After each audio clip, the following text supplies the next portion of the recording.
Zuby, man, thanks so much for coming out. No doubt, man. Happy to be here, man. I appreciate it. It's a lot better than doing this over Zoom, right? In person's always the way, man. It's the best way when you can do it. We got our buddy Boyd to thank us for this conversation too, because we had connected a little bit over Twitter, and then you guys met at Pacific Bitcoin. Yeah, we bumped into each other briefly. And then I think Boyd had taken a picture with you, and he's Boyd Myers. Yeah. We did a meetup in Dallas, and he's classic. He does all these ultra races and stuff like that. He's done a beer marathon too. What's a beer marathon? He drinks a beer every single mile and runs a full marathon. But I think he did like 35 beers and then drank after that too. And he like live streamed it to Twitter. It's one of the most entertaining threads I've ever seen. Like first thread, he's like pretty sober, like getting into the runs. And by the last one, he's just like basically a beer fully every gone. mile? A beer every mile. But I think he drank 4 or 5 before he started. 26 or 26 miles, right? 26 beers, but he did like 4 or 5 before he even started. So it ended up being like 30 plus. That sounds deeply unhealthy. It does. It sounds impressive, but horribly unhealthy. Yeah. Was that the first time you had met him at the Dallas one? Yeah.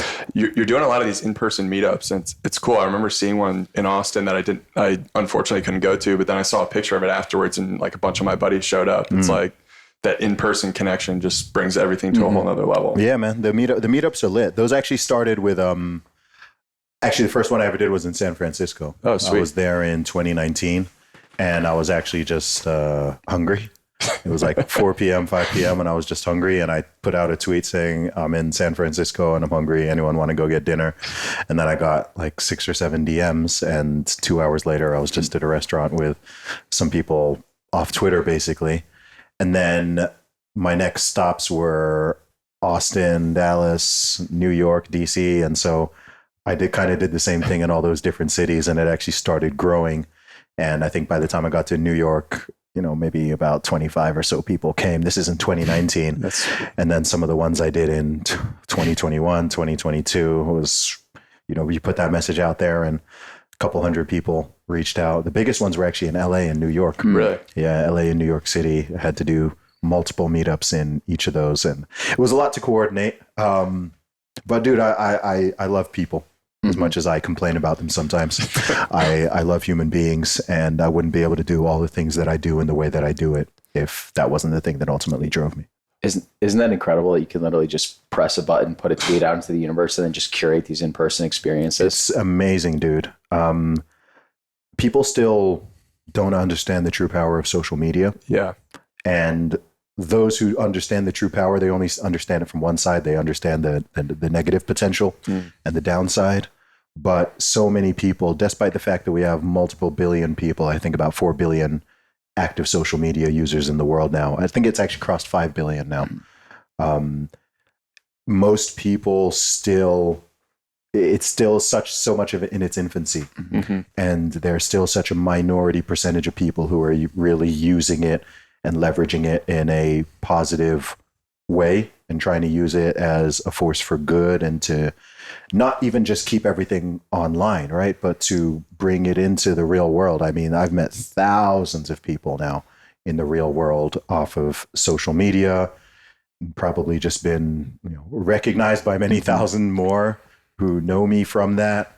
And the message that you're able to put out there, it's like, yeah, sure, you can put out a message of destruction and a message of confusion, but you can put something out there positive and inspire people and bring people together who share your mindset or encourage other people to have a better and more positive mindset and change their habits around anything from, the physical to the financial to the spiritual to the mental, whatever it is. And I think ultimately as human beings, that's kind of one of the best things we can do given our time here on this earth, is to use our time and our talents and our unique abilities to uplift, motivate, and inspire other people in different ways. We're not all going to do it in the same way. Right. But, imagine what the world would look like if more people focused on that, and instead of constantly trying to tear each other down and attack and rip people down all the time, it was like, okay, you know what?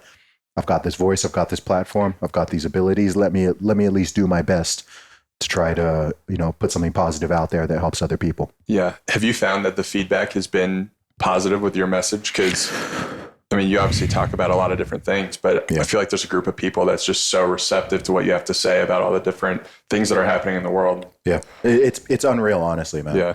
It's unreal. And I've tweeted before that it's funny how everyone asks me how I deal with hate, but no one ever asks me how I deal with all the love. And the love is more than 100 times more than whatever hate or vitriol that I get, especially in the real world. I mean, just in the last few months, as we record this, in the last few months, I've been to, just this year, we're recording this on the 21st of January. Yes. So far this year, I have been to, obviously I've been in the UK, I've been to Bournemouth and London. In the US so far this year, I've been to Miami, Northwest Arkansas, San Jose, California, Austin, and Bastrop, Texas. I've been to 7-8 different cities so far this year, just in 3 weeks. Damn. Met tons of people. In the last few months, I've also been to Australia. I've been to the UK another time. I've been to Dubai, and everywhere it's just love, man. It's there. The amount of love I've received over the last few years, the amount of just like heartwarming and positive stories I've received and messages, whether it's a DM or someone who recognizes me in an airport or on the street or whatever. Sometimes even airline staff. Like, I was on a flight. I was on an American Airlines flight, and literally 3 of the 5 people working on the flight all followed me on Twitter, and we're like, That's awesome. Zuby's on the flight. Like this is, and just even wanted to just say, thanks for what you're putting out there. You've helped me get through X, Y, and Z. Obviously during the whole scamdemic situation, I was very outspoken at a time when people were feeling, there's a lot of loneliness and confusion and division and hostility. And man, just by saying what you think and what you believe, it can even just make people realize that they're not alone. And maybe even if geographically, physically around you, you might think, okay, am I the odd one out or whatever is it? But then you can go online, and this goes across the board, whatever it is that you're interested in or whatever way you sort of view the world or you see certain things, you can find millions of people all around out there in the world who are speaking to some degree on your behalf, sharing some of those ideas, or even just asking questions and sort of cracking through this very ossified matrix of not being able to question anything. There's just, this is the narrative. You can't question it. You're going to get banned. You're going to get censored. And just having some people being like, wait, hang on. What about this? What about that? Just asking those questions. It helps to maintain a level of sanity. And also it's a check against tyranny. Totally. Like, let's be real. If some people had their way right now, we would be living under, some type of global medical tyrannical scheme. Some of us would be in gulags or be in prisons or be fully exiled from society at this point, not being allowed to participate in anything because we didn't get people didn't get their magical injection or whatever it is.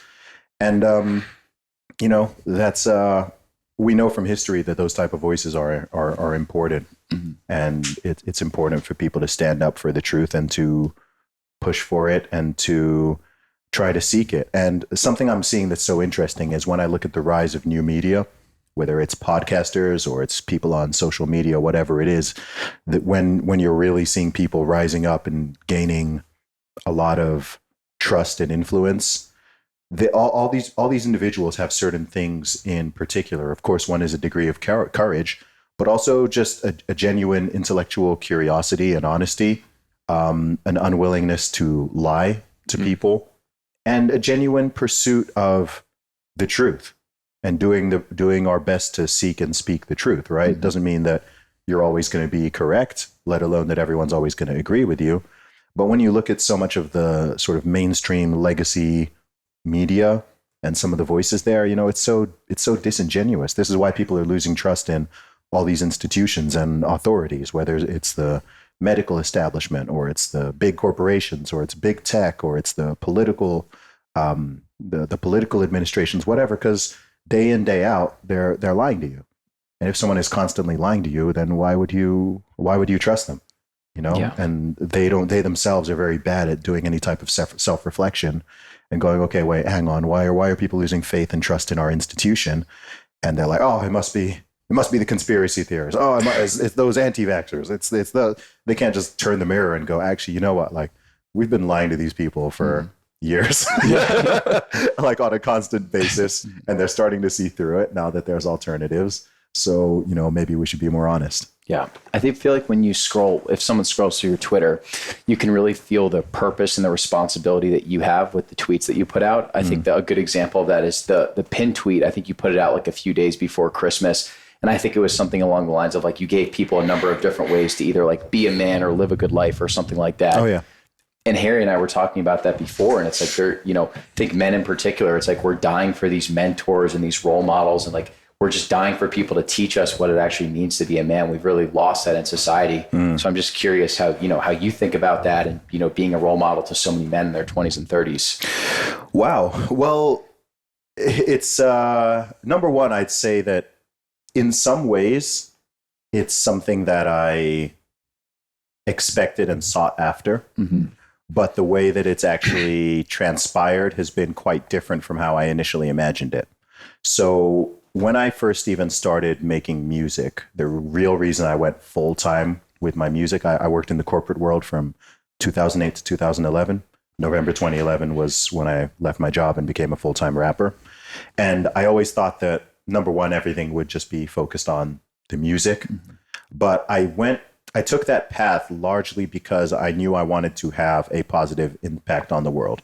My view was I want to use my words and my actions and my abilities to positively inspire and motivate millions of people. If someone asks me, what's my North Star goal?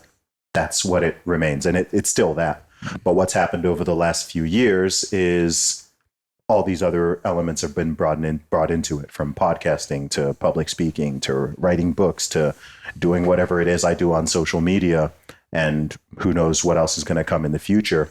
So it's interesting because in some way I actively stepped into that role, but in some other ways I didn't expect it to play out in the way that it is playing out and is going to continue to. It's sort of morphed. The overall goal and North Star hasn't changed, but now it's like, oh, I'm suddenly in this room with this person and I'm doing this and I'm speaking at this political event now and I'm here and I'm there. And honestly, it's beautiful and I'm happy. I feel truly blessed and I'm so gracious that I'm able to intersect so many different categories of interest.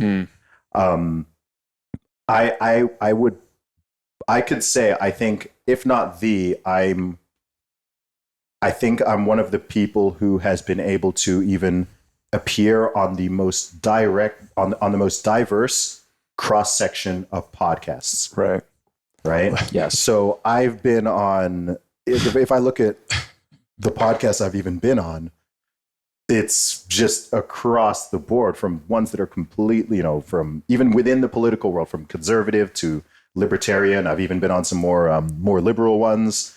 I've been on dating and relationship podcasts. I've been on nutrition podcasts, fitness podcasts, music and hip hop podcasts, just whatever. And then, of course, the Joe Rogans and and it's kind of remarkable. And I'm very, I love that. I love that. I'm happy that I've been able to just reach such an audience. And something that's really shifted from when I was like just a rapper is, number one, how international it is. Yeah. That's been really interesting. So crazy. Yeah, because I'm not new to being in the spotlight to some extent. I mean, I started my music in 2006. Like I said, I went full time in 2011. So amongst a small, chunk of people, particularly in the UK, I've been known, amongst people who know me for quite some time, but that demographic has expanded so much. So just as a rapper, my audience really was always people around my age or younger, and who are explicitly fans of my music. Now it's, from children to people my age, to, in their 20s, 30s, 40s, 50s, 60s, 70s. I've met people who are, 70, 80, and they're like, avid followers. That's and unbelievable. they're sharing my stuff on Facebook and in their family WhatsApp chats. I've met children or teenagers, especially, who have met me because of their parents, like who know of me because like their mom is like, oh, they're like, oh, my mom's a huge fan of you. And then I've met moms who are like, oh, my teenager like watches your YouTube videos and like shares your tweets and whatever and listens to your music. And so it's cool. You're just kind of hitting all these different generations. And I'm like, honestly, it's such a blessing. Like my thing, man, I'm such a, I just feel like constant gratitude. It's how and why I'm like always happy. I'm just like, dude, I've got both on a sort of world level, but also on like a personal and career level. I've just got so many blessings, and I've also been working so hard for the past 15 plus years, 17 years, to make a lot of what is happening happen. Yeah. Some people only, most people who know me discovered me in the past 3 or 4 years. Yeah. But there was a whole 14 years before that where I was just grinding and grinding and grinding. I used to sell my CDs on the street. Dang. I sold like over 30,000 albums on the street, and then in shopping malls in the UK. I used to just be out there all the time. I've spoken to over 500,000 people in the real world to sell that many albums hand to hand. When I say I've sold 30,000 albums, I mean, I literally physically have money exchange, give you the CD. And a lot of people did see that grind, but most people didn't. But when you've worked so hard for something, and then it starts to really bear fruit, and people, because I always felt underappreciated. Right. Like most of my career, I was like, man, like I'm doing this and I'm doing this and I'm putting in this work and cool. Yeah. Some people are recognizing and appreciating it, but like not the level that it should be. And then the dam starts to crack and break, and over time, it's like, oh, cool. Suddenly, way more people are aware of what it is that you're doing and aware of the work and appreciative of it. And man, it's a great feeling. It's a great feeling. The growth cycle is incredible because you teach yourself how to start to trust yourself more and more over time. And I think that's one of the things we've noticed with the show. It's like when you can really like let go and lean in fully to what you're trying to put out there, it creates this authenticity, like it becomes your real voice, and then people can start to resonate with it. One of the things that I think people struggle with though is like there's this like reluctance or resistance to like going all in, and building that, I really did commit and decide to go after something mentality. Do you remember those days where there was like some resistance and reluctance to you putting yourself out there? I didn't deal with that too much. Really? No, I didn't deal with it too much. From my late teens, I was clear on my life mission. So I get a lot of people who ask me, for example, when I left my job in 2011, I had a good job. I was a management consultant, early in my early 20s, making good money for someone who's 22, 23, whatever. And I was very clear, it wasn't hard for me to leave that job. Yeah. Because I knew this just was not my path. I was very clear on what my path is. To me, there's even a religious and spiritual element to it. I mean, the literal translation of my full name actually means God's decision. And I don't take that lightly. And funnily enough, the translation of my last name also means our name or our fame will spread. And so you were born to conquer. Thanks, Mom and Dad. Like, nothing to live up to there. But I always felt, I knew like, okay, I'm here for a reason. And I've been given a unique skill set and worldview and set of experiences, even with how I've grown up with my background and everything. This combination of things, my destiny is not to sit in a office and, just work in front of a computer and not make any real dent in the world.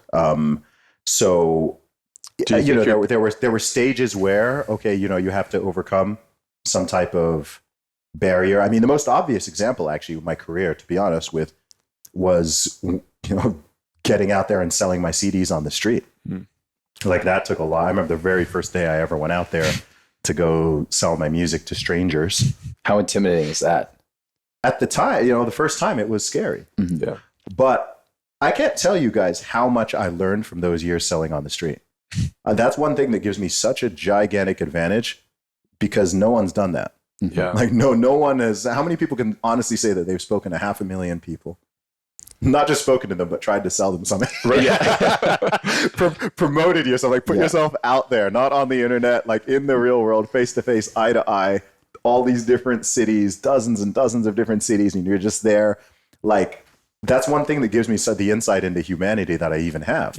Not just traveling so much, but like I've met more people than almost anyone even meets in a lifetime, and had conversations and dealt with the rejection and had the wins, had the losses. I've been insulted, I've been called names, I've been praised, I've had like the most positive, wonderful experiences with strangers essentially, and like some really negative ones, and you just keep going. Yeah. You know, you keep on going, you keep on plugging away. I've sold my CDs in the snow, in the rain, in the sun, hundreds of miles away from where I was living at the time. And keep in mind, I'm doing all this after leaving a cushy corporate job. Right. I've got an Oxford degree. Yeah. Right. It's not like, oh, I sort of had to do this. It's like, no, this is like a very conscious decision to go make my life way harder than it actually needed to be, and take a massive pay cut. Let me tell you guys something that most people don't know. Up until from 2011 to 2018, I did not earn more than $35,000 in a single year in any of those years. Wow. For 7 years. Yeah. And I used to earn more than that. Yeah. In 2008, 2009, at my corporate job, I was earning more than that. And then 2011 to 2018, I was earning under $35K a year every single one of those years, grinding my butt off. Like I was working like crazy.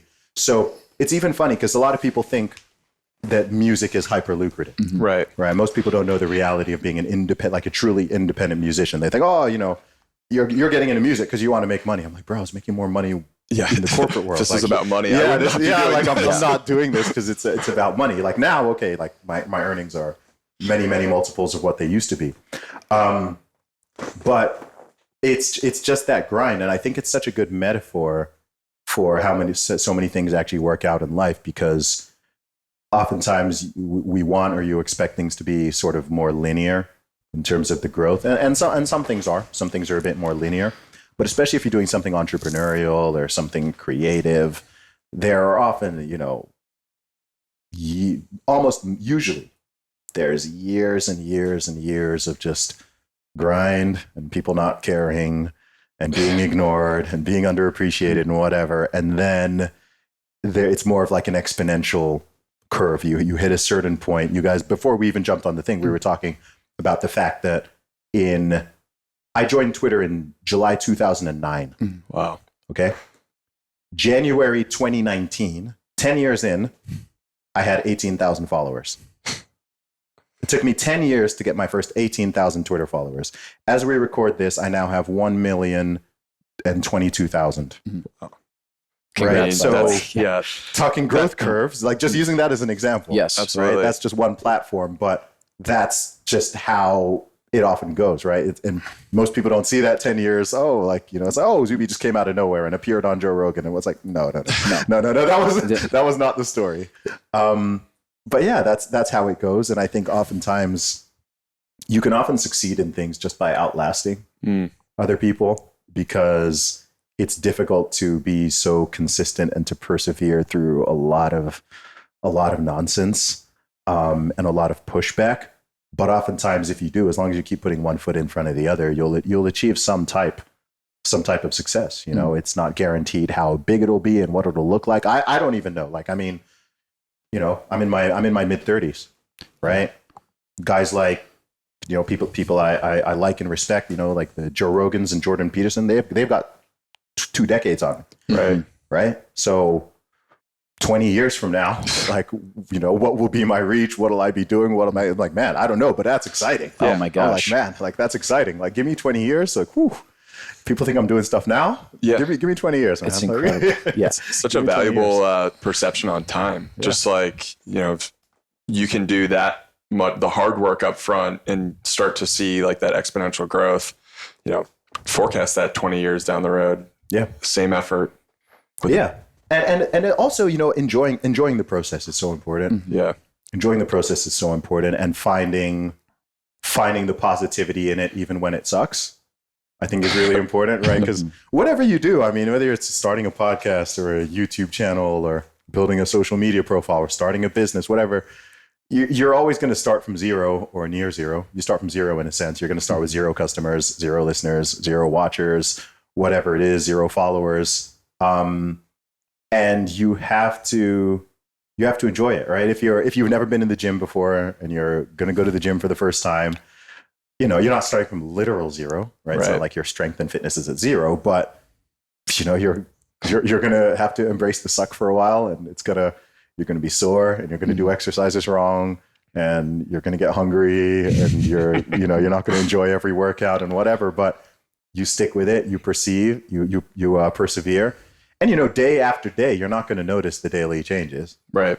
But then you'll look back after 6 months, 1 year, 2 years, 10 years, and you look back and it's like, wow. I think that's one of the coolest things, right? If you, everyone here, we're all into training and working out. But if you think back to what a certain weight felt like. Whenever you first started. Yeah, like when did you first start training? How long have you been training?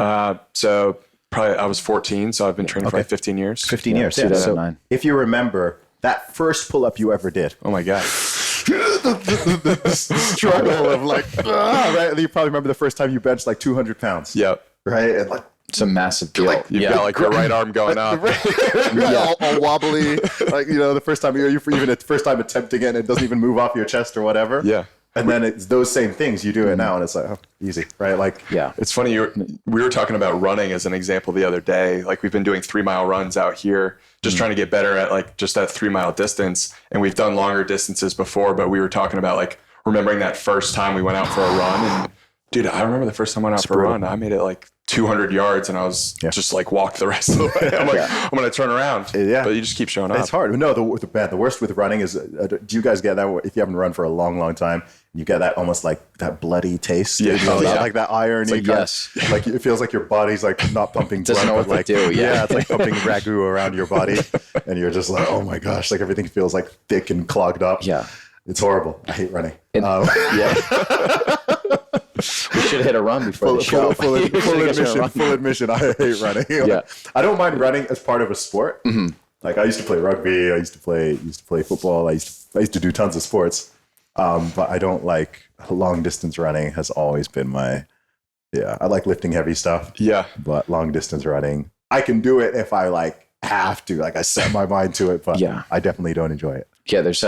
There's a beautiful thing that comes from the focus and the discipline too. I absolutely hated it up until 2017 because we played baseball in college, but I didn't really run long distance. And I remember trying to do, my buddy was an Army Ranger, and he was like, look, if you want to get in shape, you need to start running. He was like, I'm going to throw a towel down in front of the treadmill. I'm just going to set the time for 30 minutes, go as slow as you want, but just run for 30 minutes. And I ended up doing 3 miles. Yeah. And that was kind of the mental proof of concept of all right, I actually can run a little bit. And then anything else, you get that dopamine hit the more that you do it. Yep. And now more than the physical benefits, it's the mental benefits. So knowing that we're going to have you on the show, we're going to get that 3-mile run in, get that sweat in for us, kind of have that focus. It's almost more of a routine and a psychological thing than anything else. Yeah, absolutely. And as they say, there's no growth in the comfort zone. Yeah. So when I do run, I do it because I hate it. Yeah. Yeah. Right. It's I have such an aversion. I have such a natural aversion to this. It's just running. Like any other sport, activity, whatever. I'm but if it's just run, I'm oh man, I don't want to. Sprinting, no problem. I'll sprint 100 meters. I'll sprint 200 meters. Once you get to the mile plus barrier, I'm oh. Let's take a minute to talk about some of the sponsors and brands who support the show. What are you thinking? I was thinking about Carnivore Bar. What are your thoughts on Carnivore Bar? I mean, it's unbelievable. It's an unbelievable product. We were lucky enough to have the founder, Philip Meese, on the show a few months ago, and he was able to send us a bunch of product when we started the relationship and absolutely loved it. I mean, it's minimum ingredient product, beef, tallow, salt, and then they do have a honey flavored option as well, but it's so nice to have a bar that's 3 to 4 ingredients. And when you're following a carnivore diet, it's really tough to find products that are in line with that specific diet, Yeah, for me, it kind of hits the holy trinity of what you're looking for when you're looking for food. So it's nutrient dense, it's convenient, and it tastes great. And as you said, most people who are trying to eat healthy, the convenience factor is kind of a tough part. So just being able to have something you can grab on the go, know that you're going to have that nutrition for the day, huge. Yeah, and we were lucky enough, we got to actually see their factory too in Missouri, and they're just doing things the right way. I love how they offer an option for like carnivore purists where it's just beef, tallow, salt. And then they also have an animal-based option too. If you do want a little bit of sweetness, a little bit of variety, they have the honey in that option. And they're just people that are doing things the right way. They're very mission focused. They're carnivores themselves. And, we're always on the go. We're traveling. We've taken a bunch of flights together. To have a bar that has 30 grams of fat too, like that's huge from an energy density standpoint, right? Yeah, he checks all the boxes, or the company checks all the boxes. And I just think the fact that they're sourcing from a regenerative farm as well, and Joyce Farms, just a win-win. 100%. Carnivore bar. So we got the affiliate link, and then it's code MAFIA for 10% off. And then another one of our sponsors, one of our favorite farms, Holy Cow, what they're doing at Holy Cow is pretty remarkable. The relationships that they've built in the industry and how long they've been doing the grass-fed, grass-finished regenerative model is really innovative. They were one of the first people to be doing that and supplying whole foods early on. Just a great community farm, and also just product is something that speaks for itself. Yeah, I think number one, to your point, Harry, they're just incredible people. We got to hear them speak at the Beef Initiative conference in Colorado. We had never met them before, but just hearing Warren's story where they were following a standard American diet, he had had a heart attack, and they were just looking for answers of like, how can we actually get healthier? Do I need to be dependent on medication? And they started changing their diets to incorporating more animal foods, and he completely reversed those symptoms of his stroke. And now they're just doing things the right way. They're grass finishing their beef. They're incorporating incredible practices. They have great relationships with the animals, and they're very passionate about just like connecting directly with the customer and also educating their customer on grass finished beef. Yeah, and I think the best part is too, they're shipping nationally and trying to reach a bigger audience. So being able to not only supply beef nationally, but also educate people on the quality of good, clean, whole foods is just, it's an incredible mission. How much do you love their beef bacon, by the way? I know that's your go-to. It's one of the best things I've ever tasted. It's that good. No, honest to God, it's so good. Holy cow. Yeah. One of the other farms that supports us is Perennial Pastures, another regenerative farm out of San Diego. Our experience with Kevin Munoz, the owner, we had him on the show, a young first-generation rancher who's really empowered by this movement of regenerative agriculture and really wants to be a leader in the space. I think our conversation with him was so insightful, just in terms of how mission focused he is and how he really thinks about his farm as a business and wanting it to be here 50, 100 years down the road, even though he's just the first generation of it. And I think just being able to spend time with him out in San Diego was kind of the perfect indication of that, where we got to go have a meal with him at his house, hang out with his wife and kids. Like, what an amazing person. And I think his mission focus around raising really high quality beef and restoring nutrients to the soil is just one of those rare missions that I think everyone can get around. Yeah, he has such a commitment to really feeding the local community in San Diego, in the San Diego County, first and foremost. But he's also passionate about feeding the community around the country. So I know they've invested a lot of time, a lot of money, a lot of resources to being able to order beef in bulk on their website. So I know that they now offer quarter, half, whole cows directly off the website. They have that great ancestral blend ground beef product. So it actually has organ grinds mixed into the ground beef. So you're getting the benefits of like an ounce or so of organ meat, but because it's in the ground beef, you really can't taste it at all. And I think to your point, Harry, just another amazing person. Kev was someone that he was following a paleo diet in college and started realizing, wow, when I nourish my body with real foods, I feel amazing.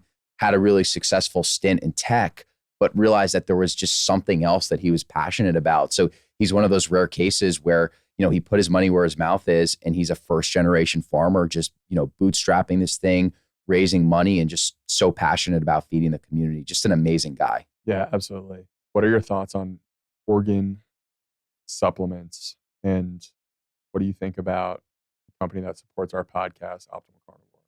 Such a good question, man. I think organ meat is something that's gained a ton of notoriety the last few years, and for good reason. I don't want to speak for you, but I think both of us have had a ton of benefits just incorporating organ meats into our diet. I would say that, we definitely prefer the raw source of organs where we'll just, chop up some liver and some heart. And, there are different ways to prepare it. I think the raw source is the most nutrient dense, but, we're fortunate that there are companies like Optimal Carnivore that exist that freeze dry organ capsules. So you can actually take them on the go. There are a ton of times where we're traveling where we're not going to have access to raw organs.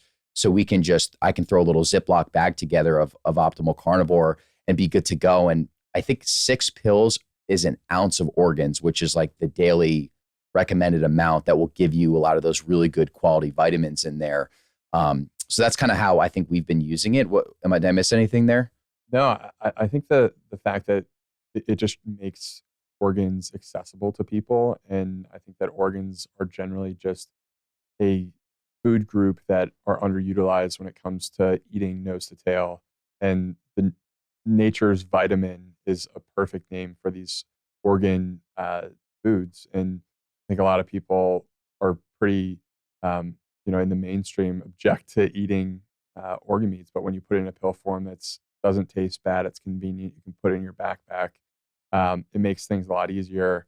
And I also think that just generally these brands Optimal Carnivore is focused on making people healthier, which is just such a strong mission. And, I think liver capsules is a great way to get people thinking about their health differently. 100%. There's probably someone that's listening to this right now and you're interested in organ meats, but the taste might make you a bit squeamish. You feel strange about eating raw foods. Maybe you cook liver and you don't like it. Maybe it has a metallic taste. I think that's also where the organ capsules play such a great role, is that you're still getting that nutrient density, but you're getting it in a very convenient capsule-like format, and it just takes away any of that squeamishness that you might have to the taste. It's, it's just a great product. And also Richard, who runs Optimal Carnivore, he's started listening to the show really early on, and he's built his own organ supply chain and is just doing things the right way and really trying to support the right people in the space. So just proud to be associated with them, honestly. Yeah, absolutely. Thanks for listening. Now we're going to go back to the show. Yeah, that's right. I like the physical aspect of improving yourself is such a powerful tool, because that's been like the medium for me to like prove to myself that I can progress at something. And then you can just apply that to something different, whether it's like starting a business. Like you're like, okay, I remember like not being able to do a freaking pull up. Like I'll be somewhere better if I just continue to be consistent and show up. Yeah. So you have that framework. Absolutely. And the truth is, and this isn't a good thing. But most people give up really pretty easily. Yeah. I don't remember where I heard the statistics, so someone can, fact check this, but I heard that I heard that over 50% of podcasts that are started never get past the 4th episode. I think it might be 90% don't make it past the third. So it's okay. Maybe it's even more. Isn't that crazy? Yeah. So that says a lot. Totally. Right. That says a lot. A lot of people will start a podcast. You'll do 3-4 episodes. And by that point, most people have already packed it in. Yeah. So actually, if you're someone who has got some grit and determination, that can very much work in your favor. So you can get in the top 10% just by getting to episode 5. Yeah. Just do 5 episodes and you're in the top 10%, man. Yeah. But it's I understand why that is. And the truth is, it's hard. And as human beings, we have a shyness away from things that are hard, whether it's mentally challenging, it's physically challenging, it's emotionally challenging, it's spiritually challenging, whatever it is. But the way that you upgrade and the way that you keep getting better and get stronger and get more disciplined is by overcoming that aversion to just wanting to pack it in. And it's a constant thing. It's a constant thing. No matter how, even the most disciplined person, even the person with the best habits and whatever, there's still times where you're just, I don't want to do this. Like I do not want to do this. Again, going back to selling my CDs on the street, for example, or in the shopping malls, I would have days where, because I'd normally be out from, I'd normally start around 11 a.m., noon, because that's when, the foot traffic starts picking up. And I'd normally be there till like, 5 or 6 p.m. oftentimes I'd often have to travel to the city as well. So, I might leave the house at 9 a.m. and then by the time I'm actually out there selling, it's like 11 a.m., 12 p.m. And I would have days sometimes where, it gets to like 2, 3 p.m. and I'm like, man, I want to go home. Like, I'm tired of talking to people. Like, I'm so sick of talking to people. I just want to and you gotta just, and it can happen multiple days in a row where, it's like, I've had this feeling before. Yeah. Like, I don't want to, and you just have to just keep going. And with me, I know something that worked really well was just like focusing on the next few. Right. Right. I'd be like, when I got that feeling, I'd be like, all right, I'm going to approach 10 more people. Yep. I'm going to approach 10 more people. And then normally within that, oh, cool, I got 2 sales. And so that's like a little bit more motivation. Yeah. Or what I do, which was even better, was like, let me get 20 rejections in a row, or let me get 10 rejections in a row. And it would never happen. Right? Yeah. 1 rejection, 2 rejection, get to 7, bam, someone buys it. I'm like, okay, now I need to rack up another 10. I'm there trying to all right, let me get 10 rejections in a row. Speak to another 5 person, 5th person bought, and then you're out there for another few hours. Yeah, it's amazing. And next thing you gamify that. Yeah, and the next thing you know, you're enjoying it again. Right. Or you have those days you're in the gym, you're working, you're just like, man, like I'm tired. I don't really want to do this. And and sometimes you have to listen to your body as well, right? Yeah. Sometimes it's okay to be like, okay, you know what, like this is a day maybe where I shouldn't go 100%. Right. Maybe I should just go 70%. Yeah. Maybe I should just do 50%. I've had days where, I go in the gym, I'm super tired, whatever. And, I just do a 25-minute workout. Right. Let me not do 45 or an hour, like just 25 minutes. Okay, cool. That's sufficient. I'm not going to suddenly lose my gains or whatever. Yes. Yeah. So yeah, you learn over time. Yeah. And you still get the work in, and then you probably have days where you're like, look, I'm just going to do a 20-minute workout. And then you get the sweat going, you start to feel good, and you're like, screw it, I'm just going to push it now. Mm-hmm. And then you end up having an unbelievable workout where it's like, you might have not even gotten the workout in if something else had happened. Yeah. Like even with us, our growth mechanism was on Twitter, just writing threads about nutrition. And there were so many days where I was just kind of working a corporate job, and I was seeing the threads start to do well. And I was like, well, all right, let me go write a thread after the workday. And there would always be that kind of like resistance of laziness of like, I don't really want to do this. I want to go do something else. And I'm like, no, that if you write this thread, this is like the gateway to be able to grow and get out of this job. Yep. And then I would write the thread. It would do really well. And I would think to myself, I'm like, imagine if I just gave into that laziness. Now there's this whole piece of content, almost like this gift to the world where maybe someone else could learn about this. They wouldn't have even gotten to experience it if I just gave into that laziness, right? I think what you just said there is so incredibly important. Because one way that I stay motivated, this is a question I get a lot, about motivation.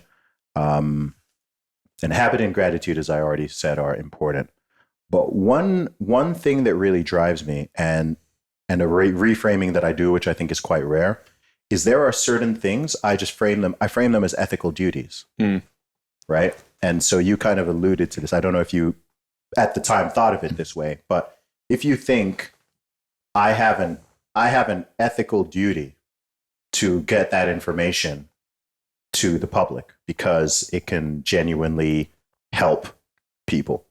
So if I've got something I can give that genuinely will help people, it'll inspire them, it'll motivate them, it'll educate them, it'll do whatever. Like I would argue that it's beyond your feelings. Like you now have a moral duty to do that. So that's how I frame a lot of things that I do. It's not just as, I need to, I'm not even thinking of it kind of from my own self. I'm like, okay, I must, even when it comes to like speaking out on certain issues, some people are like, man, like, how do you find the courage to, I agree with you on this thing, but like, I just don't have the courage to say, and I'm like, dude, like it's a moral duty to me.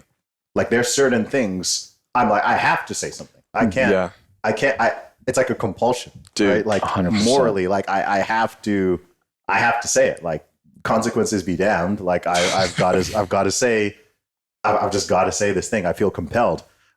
It's actually the thing that led me to write my first book as well, Strong Advice, because I've been working out, going to the gym for 2 decades at this point. I've learned a lot. I've been through, remember being a teenager and, you're reading all the Flex and Muscle and Fitness magazines and whatever, and you're trying to follow the workouts that Ronnie Coleman and Jay Cutler are doing and not realizing how much, you're there natural and you're 16 years old. They're like on all this whole cocktail of whatever, and you're still trying to replicate their workouts. But,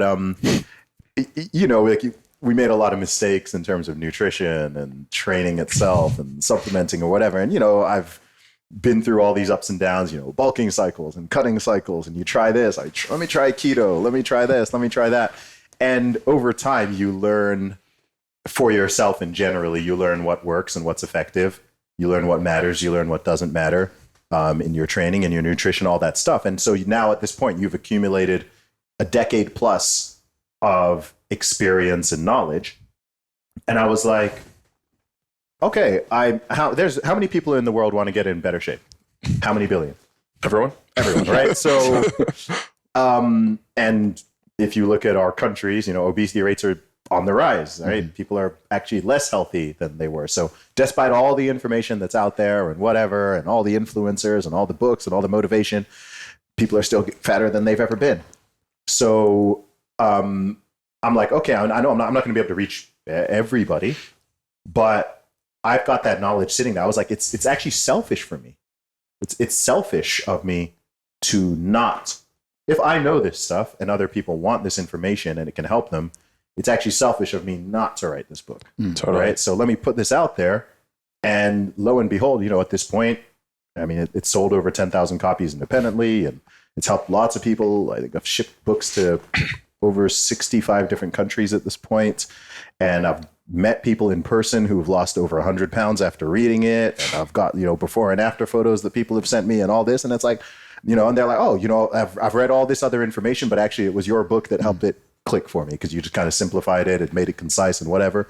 And I was like, awesome. Yeah. And so that's how I look at a lot of things. It's even why I do so much. Right. People are like, oh, okay, you do music, you do podcasting, you do, like, if you could just pick one, which would you do? I'm like, why would I pick one? Yeah. Like, I can do them all. Do them all. And they all offer value to different people. Some people are like, you know what? I'm not really into rap and hip hop. Like, I'm not really into music, but you know what? I love the fitness content. Yeah. Other people are like, oh, you know what? Like, I love the music and whatever, but I'm not interested in like the politics and the culture wars. I'm like, cool, but whatever. It's a buffet. Like, I have these different abilities and these different things I can do and talk about and whatever. Let me just put it out there.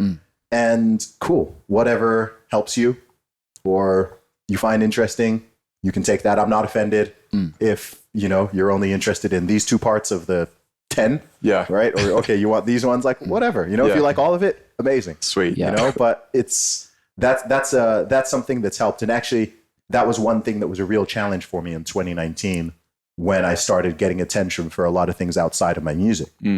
Because initially I was like, I was happy I was getting attention, but I was sort of like, this isn't what I want the attention to be on. Right. Yeah. Right. I don't want the attention to be on like a silly video of me deadlifting as identifying as a woman, right? Like, what about my music? Like, that's what I really do. That's what selling records on the street. I've put in all this work. Like, I want the focus there. And then I was like, you know what? Like, that's the wrong way for me to look at it. Yeah.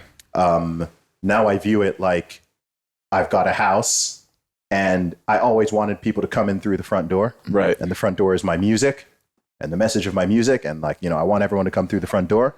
Now I view it like, okay, I just want you in the house. Right. Right. You can come in the side door, the back door, the whatever. There's a buffet. Take what you want. Whatever helps you. And that's how I view it now. So whatever it is that I go on and do in the future, much of which I can't actually, I just acted in my first movie last year. So that's another, that's another one, right? So, add it to the buffet, baby. Right. Like I don't know what I'm going to be doing in the future. So it's like, cool, let me just do all these things. I'll try stuff. I'll put stuff out there. And if someone can take some type of value or inspiration or knowledge from it, then I'm happy. Dude, it's such an amazing topic because we live in this world where like everyone's trying to specialize, and specializing can be just having a bunch of different unique interests and being the person who can tie it all together and have that strong voice, which, I was talking to my younger brother last night about that. He was like, all my friends say that I'm like the kid who's like a master of none, but like really good at a lot of things. I was like, the only problem you need to solve for yourself is just figuring out how to tie all those different unique things together. And that'll be like this unique voice that, everyone's trying to like fight, like being like new or like being the guy who's like comes up with something new. It's like, no, you just need to be the guy who comes up how to figure out tying all these different interests together. And that's you. And you'll crush it if you lean into that. Yeah. And if you lean into your own personality as well. Yeah. So, I as far as I'm concerned, I don't consider myself to have any competition.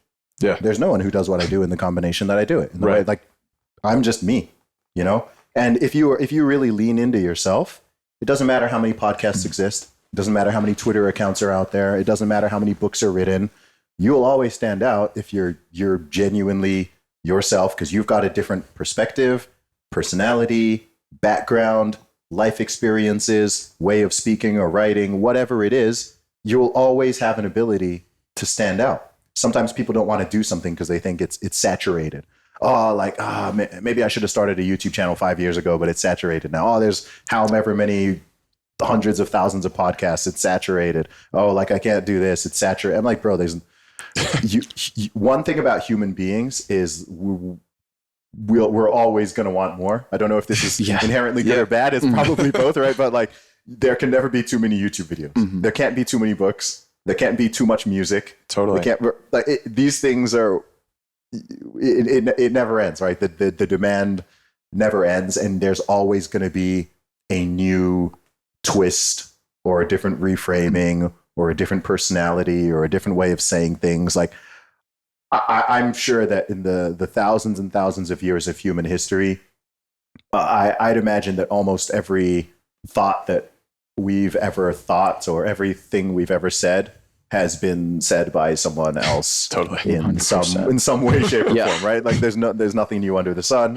Everything's been said before. Yeah. All the ideas are there, but that doesn't matter. And also, people need reminders, and people need things said in a different way that penetrates. Maybe you heard that message before in a certain way, but it didn't really resonate. And then someone else says it, and it's like, oh, actually, that's the click that makes me go, that's the way I needed to hear that to understand why it's important, or to understand how to apply that principle or whatever it is. It's almost like the uniqueness of your talent stack eliminates competition. It does. Great way to put it. Right? Yeah.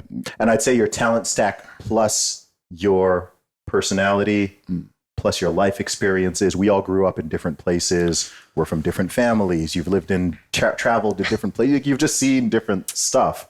So there's always going to be a different angle, right? There aren't a lot of people who are British-born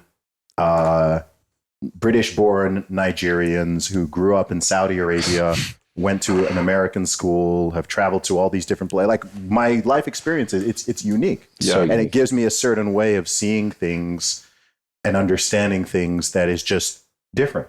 Doesn't mean it's necessarily like better, but it's just a different way of seeing it. There's someone who's just, someone's grown up in rural Texas, right? And they've lived there like most of their life. Like, they'll just have a different way of seeing things and viewing. And, and ultimately you collaborate, right? You bring people together, online or offline, whatever. You bring all these different things. And that's why we can have such an interesting discussion. Yeah. Because it's not just like, oh, okay, we can all just sit here and we've all just done the exact same thing. And so you can just, there's nothing to really talk about because there's no ideas to share. But it's like, cool, everyone's got their insights and angles and all of that. And like I said, it's infinite, which is why you can't really, you can't get bored of talking to people. Yeah. Right? Like, you can't get bored of exploring the world, and to, like, everyone's different. Yeah, everyone's different. Everyone's got a story.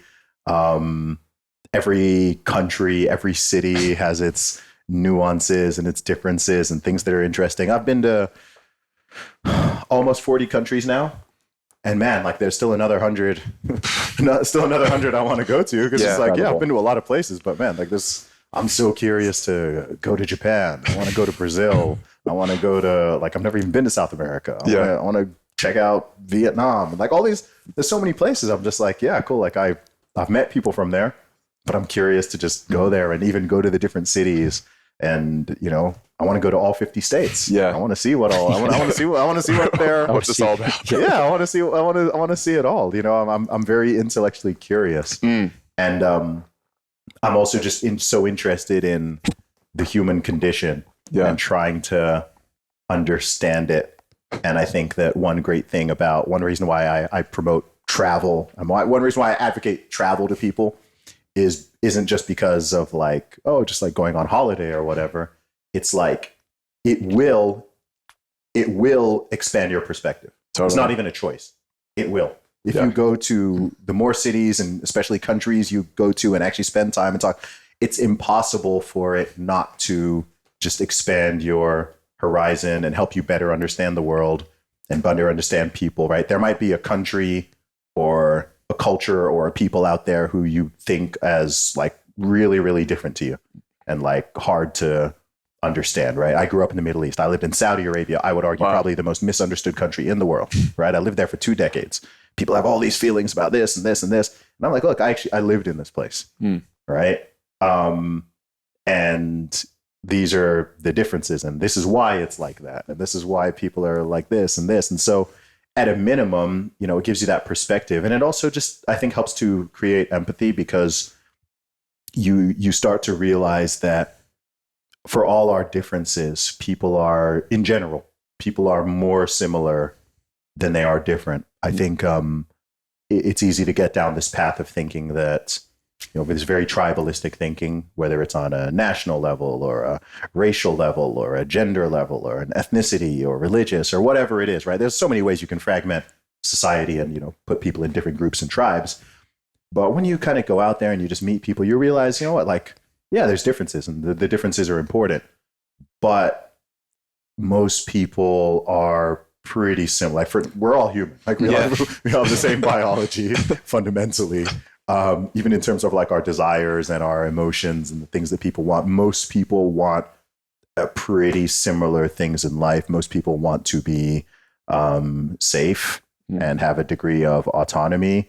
Most people want to have a family and to raise children and for their children to be safe and healthy. Most people want a job and an ability to earn an income and, you know, not to struggle more than is necessary. People want to generally be physically fit and healthy, you know, and to have a degree of freedom and liberty, you know, underlying it. People want to, that's, you know, and most people want meaning and purpose. Yeah. And, you know, a reason to get up in the morning and to, you know, some type of answer to the meaning of life. Like, and it's always been like this. It's been like this from the beginning. And you really start to appreciate that. And I think when you appreciate it, it becomes easier to see the world with a bit more nuance and to recognize that people are not your, you know, while you may have ideological opponents in various areas, it's rare for most people to really be your enemies in the way that it's seen. You know, some people have this very black and white view of like, you know, it's just good versus bad and it's that versus that. And everyone fits into one of these binary camps. And if you're not in this camp, you're in that camp and you're now my enemy. Right. People do this in politics. Yeah. People sadly have done this all through human history based on, you know, race or ethnicity, you know, like this and this. It's happened over religious beliefs. It's happened over all these type of things. And it continues to in certain places and at certain times. And I think we have to, something you have to constantly resist because we all have some degree of tribalism innately within us. And I think that the bigger you can make the tribe, then the better for the most part. It's crazy how mental a lot of the tribalism is. And what I mean by that is like, it's mostly like you probably telling yourself or amplifying a narrative that might not even really be reality. And then like, it's like from your perspective, like you're starting virtual in some senses, but also like selling CDs on the street. And then you start having these in-person events. And I'm sure you probably wonder a lot, like how and why are these people connecting with me? Like, what's that point where they're like, yeah, like this is someone that I actually care about, like how he thinks and what he thinks about. And I remember when we were starting the show, that we would look at like the countries that would show up on like our Spotify viewers, and it's like less than 1% Switzerland. I'm like, who in Switzerland is listening to Brett and I talk about Yeah, but it's just you know, it like speaks to the point, which is like there is a lot of commonalities among very different people. Like we do share so much that we can just ignore if we try to live in these like sterilized worlds. But when you go out and meet people and hang out with other people, you're like, yeah, like I vibe with this person for 95% of the things that they're about. Yeah. Yeah. And also you recognize that, you know, I would never say that most people are good, but most people are decent or at least trying to be, right? Most people are at least trying to be good. And that matters. You know, it makes you a bit more forgiving and understanding and empathetic. I think there's always a danger of, and you know, I'm not perfect with this myself, right? Because all of us can fall into this mindset, but there's always a danger of when you start to see especially large swathes of human beings as evil. That's dangerous, right? Evil does exist, and there are rare and weird people out there who are genuinely just wicked and malicious, and you can't even understand their mind because it's so, like, it doesn't make sense. Someone who's people who do serial killers, you're not going to be able to get in their head and be like, understand and empathize. Like, it's just like, no, that person is wicked. Like, they've just got something wrong with them. They're just evil. You know, they're doing evil things because they want to be evil. But that is very rare, right? That's not rare. That's not 30, 40, 50% of the population. You know, most people, and we experience this, you know, when people get offline and they just walk around any city. All right, walk around any city, and just observe people and just see people like getting on and being civil with each other and not attacking each other and not fighting, right? Like, you don't go to a restaurant and you're seeing like, oh, those guys are the Democrats and they're the Republicans and they're like fighting each other in the restaurant or they're having some bar brawl. That's like, right? You like, it doesn't happen. You can be on Twitter or whatever and you can get this illusion that like it's so much more polarized than it really is. Like, I get this question a lot because obviously I go back and forth between different countries, and with the USA in particular, you know, just like most Americans have never been to the UK, you know, most British in the UK have never been to the America or whatever, right? So people have certain questions and they're like, oh, like I see this and this, and like, what's it really like? You know, like, you're in Texas, like, whoa, isn't Texas dangerous, right? I've heard they got guns and this, you know, like they have this view of like this really sort of like hyper chaotic, potentially violent, like explosive, hyper partisan. And I'm just like, I can see why you think that, because if you watch the media and you're seeing certain things go viral on social media, it can make it look like, oh, the USA is like, you know, I've had people in the UK be, you know, warn me against going to the USA, like even based off my skin color. They're like, oh, like, you know, just be careful, like stay away from the police, right? I've heard the police out there, you know, they're just hunting down black people. Like, and I'm like, bro, like, turn off your TV. Yeah, you need to turn that TV off. You know, but I've also met Americans who think like, you know, they're afraid to go to London because they think they'll be stabbed. They're like, oh, I've heard like London's got like all these like people running around with knives and stabbing each other, and people in the UK think everyone's running around the US with guns, just, you know, AR-15s, just having shootouts in the street in Walmart in Austin or whatever. And I'm like, no, like, it's actually pretty chilled. Like, like, sorry to disappoint you, but like most people are just living life and their kids are going to school and they're going to their jobs and whatever. Do crazy things happen sometimes in big cities and yeah, sadly, you know, sometimes something sad and unfortunate happens, but that's not the, you know, that's not the norm. And again, this is why travel is important, because you go and you experience it yourself and you're like, oh, okay, I thought this, but actually it's like this, or I thought that, but oh, actually it's like this. Yeah. That's I think one of the really impactful things about you is that even though you have this huge social media following, you don't just live in this echo chamber, or like you're saying, you kind of like live by this curiosity. Like, you want to go to Bastrop, you want to go to South America, you want to go to London, you want to go to these other countries and actually experience what it's like. Because I think so many people have these misconceptions or, you know, these stereotypes of places and people, but they've never actually physically put their ass there, so they don't know what it's actually like. Yeah, and you're normally going to be wrong. You know, if you have strong stereotypes and prejudices of any group of people or even a nation or whatever, you will usually be wrong. You'll almost always be wrong, in fact.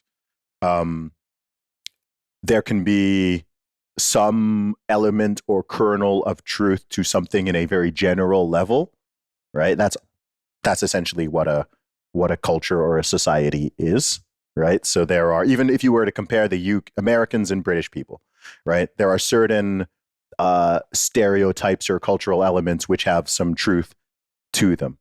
But these are nations of 330 million and 65 million people, right? Like that's a lot of people. So even if like there's some degree of like, oh, Americans are more X and British people are more Y, like it's still a very, very generalized thing. It's not like, oh, you meet like one British guy and I heard this about British people in general, so it's going to apply to this person. It's like, no, it doesn't work like that. So yeah, it builds a, maybe a good way to think of it is almost like it takes you from like a low resolution worldview to like higher resolution, right? So it starts just really blurry. And okay, I've just got vague interpretations and things I've seen on TV or things I've heard or whatever about this place or this person or whatever. And then the more info you get and the more real life experience you get, it's like turning that knob of like increasing the resolution. Like 4K. All right. Yeah, I was like, oh, okay, cool. Like now actually I can see this pretty sharply, and and both on the positive and negative. It's like, okay, cool. I can see certain issues or problems and see what it is and why it's like that and understand it. And then, oh, actually, like there's also these things that are really positive. Like, one thing I'd say with like everywhere I've been to is, especially places I've spent a lot of time, is, you can really see the pros and the cons of different ways of doing things on an individual level and on a societal level. There's things in the UK that I think are better or even much better than they are in the US. There's things in the US that I think are better or much better than they are in the UK. There's things in Saudi Arabia that this triggers people. There's things in Saudi Arabia that I think are better than in the UK or in America. There's things in the UK and America that are much better than they are in Saudi Arabia. Every country, and this is the truth. People don't really like hearing this because they want to just think like, my country is the best at everything, and I haven't even traveled anywhere else, but I know it's the best. And the thing is, even to know your country is the best in certain things, which, by the way, a country like the USA is the best at certain things, right? But I'm not saying that from ignorance. I'm saying that from going to like all these different places and being like, oh, actually, the US in this particular thing, the USA is like really nailing this. Like they've got that on lock. But then with something else, it's like, okay, but like they suck at this, right? Or like this has massive room for improvement, but that's good. And I think people of every nation, and especially leaders and politicians and whatever, I think actually if they had that humility to recognize the room for improvement, especially sort of compared to other places, then there'd actually be a lot more genuine progress.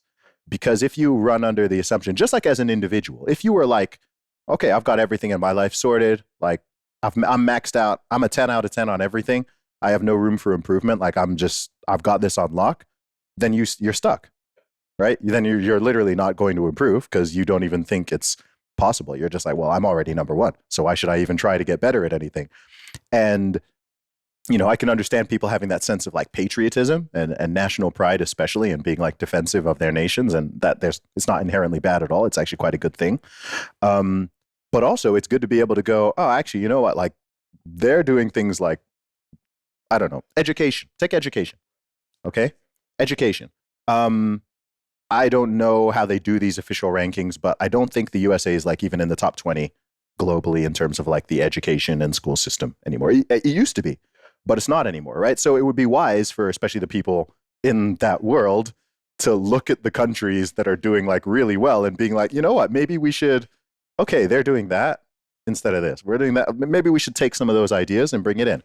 This is one thing that's even led to, if you look at the progress that a country like China has made over the last few decades for all their, authoritarianism or whatever, which used to be worse, but they have taken certain elements of things in the USA or in the West or whatever and been like, okay, let's take some of that. Let's have some free market capitalism, right? Let's take some of these ideas, maybe having this full on like hardcore communistic thing that's keeping everyone broke and poor and miserable. Maybe this isn't the best way for the next 100 years of our country. Cool. We'll open up a little and we'll take some of this. Even in the Middle East, this is happening. I haven't been back to Saudi for since 2008, but especially since 2018, I mean, I'm seeing some of the stuff that's happening in Saudi Arabia, and like they're now having music concerts, really, like which would have been unheard of. They couldn't before. No, there were no, absolutely not. When I lived there, that would have been unheard of. They've women are allowed to drive. They've when I lived there, their restaurants were segregated. Even in like a McDonald's or a KFC, there was the men's only section and then the family section, right? So like they've liberalized somewhat in a good way, right? They're now, since 2018, they offer tourist visas, right? Before they were closed off, right? And then they themselves realize, okay, if we stay this conservative, like if we stay that closed off, then this isn't going to necessarily bear well for our future, right? Because we can't just rely on the oil and natural gas money forever, right? So, okay, maybe, socially, culturally, whatever, let's open up a little. And, and as a result, it's improving their economy and, encouraging more people to go and visit, and it's improving their overall sort of national standing in terms of the way that the country is viewed and whatever. And yeah, sure, so they still have their culture and traditions and everything. But I'm a big fan. I'm a big believer in that on an individual level, on a collective level, on a nation level, you can and you should learn from everybody, right? There's always room to learn. There's always room to improve. I think a lot of people, I think so many people, the thing that prevents them from achieving certain levels of success is not laziness or even lack of willpower sometimes. It's actually arrogance and pride. It's arrogance and pride. It's this idea of, like I said before, that you think you already know everything and no one can offer you any useful advice or perspective, and there's no room to get better, so you don't get better. And you won't even, there's people who won't even listen to an argument that challenges their idea or anything that, makes them, because, and to me, that comes from pride. It's pride. Or they make up their decision on something, and then later down the line, actually they're proven wrong, or actually maybe there's a better way of doing it, and they refuse to go, oh, you know what, actually, in light of new information, let me alter, let me update, let me turn up the resolution on my view, let me alter my path. And they're just like, nope, that was the thing. And that's arrogance. Yeah. That's arrogance. Andrew Tate released a video on Christmas Eve. It was not a video, a Twitter space. And he was basically saying why living a life with the mental model of God is always watching you is a really good thing. And he kind of explains all the reasons why it's a good thing. And in that Twitter space, he mentioned the fact that if you're going to score your life at a 10, he's probably at a 6. It's like 4-time kickboxing world champion, famous, done all these amazing things. But the average person is probably walking around at a 2 or a 3. Mm-hmm. But it just makes me think about what you're saying, even in terms of like arrogance or pride, or like just it's sad just how much potential most people are leaving on the table. And it makes me think a lot about what you were talking about earlier, how you kind of feel this like almost like a moral obligation to share those gifts with the world. And I feel like it's almost impossible to be anxious or depressed when you feel this obligation or think about, how can I get as close to my 10 as possible? Like, I wish more men just were able to embrace that, because it's so powerful what you said. Yeah. And helping to get other people to their 10 or towards it also gets you closer to your 10. You can't be a 10 if you're not helping other people. Right? Like you can't be. If you're not, if you haven't helped to make other people successful, then you haven't reached your full potential. And so it's actually very cyclical. It's like the more people I help, the more successful I become, right? If I didn't help a lot of people, then I wouldn't have any degree of quote unquote fame or popularity or success with what I've done. Like, it's all based on, actually, I just need, let me inspire more people. Let me motivate more. Let me create more songs and books and podcasts, and let me do more live events. This all helps people. So let me just do as much of it as I can. And lo and behold, that also benefits me, because then, cool, like you can monetize some of it. But even beyond money, you receive love and appreciation and social status and all those other sort of soft things that we care about as human beings. We know, like, we're all men, as a man, so much of your own self-esteem and even social capital is based on how useful you are to other people. Right. right? So a man who's considered, a sort of top tier, high value or whatever person, right? Like that is someone who is of value and serves a lot of people. Yes, there can always be exceptions. There can be someone who does something, sketchy or criminal or whatever, and they're able to kind of rise to the top in some way.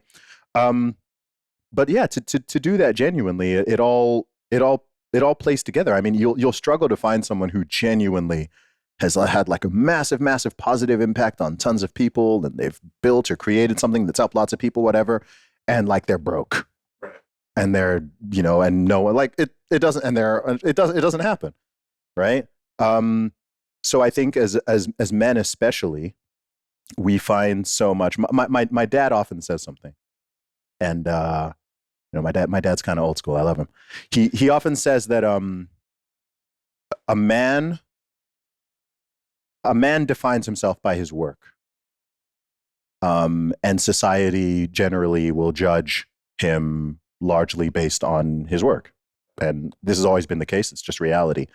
A woman can define herself by her work, but also has like loads of other options too, right? A woman doesn't need to be some high flying career ambitious woman or whatever to be held in very high regard and value and whatever. But as a man, really, even by the opposite sex, even by other men, you're going to be largely judged based on your usefulness and your achievements and your success and what you've done, or what you're doing. Like that's, and like I said, that's where you'll get your own worth. Like as a man, you have to be useful.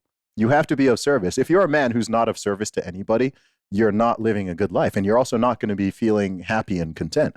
You're happy and you're content because you're working on yourself, but you're also being of service to other people, and that makes you feel good, and you'll get rewarded in various ways from it, right? Every time someone messages you telling you they like your podcast, or say, man, I like what you guys are doing or whatever, like it feels good. It feels great. Like that's the best. Like I will never get tired of people telling me that they appreciate what I'm doing. Like I can't get tired of that. It doesn't matter how many times I hear it, online, offline, whatever. Like cool. I'm like amazing. That's why I'm doing it. So like I'm glad that you care, because sometimes, like I said, it feels like I'm doing all this, I'm putting in all this work, I'm grinding. Do people even care? Like, does it even matter? Like it does. And then you're like, oh, actually, cool. It does matter. This is why it matters. It's why I like doing live events. Like I'm here now in Bastrop, and it's cool to be here live. And cool. Like I'm going to be performing tonight, but even just meeting people yesterday, and people like, cool. Like oh, cool. Like I know who you are. I appreciate what you're doing, and it's good to meet you and all that. And it's just this cycle. So if there's a man out there who's like kind of looking for that meaning and purpose, and what can I do? What's the next move or whatever? I think some of the best advice I can give is to get really good at something and make yourself useful.